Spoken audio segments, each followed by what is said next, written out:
How to split text into two columns in Google Docs. Hi everyone, this is Kate here and welcome back to the channel.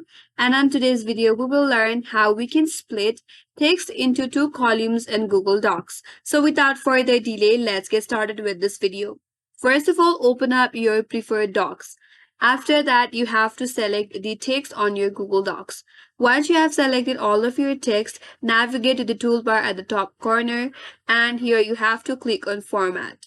Under Format, head over to Column section and once you hover over Columns, here you have three options. Whether you want to split it into two columns or three columns.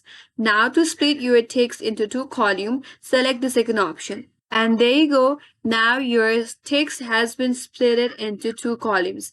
That's it and that's all for today's video. Hope this video was helpful and if you're new to our channel, consider subscribing. Thank you for watching and stay tuned for more videos.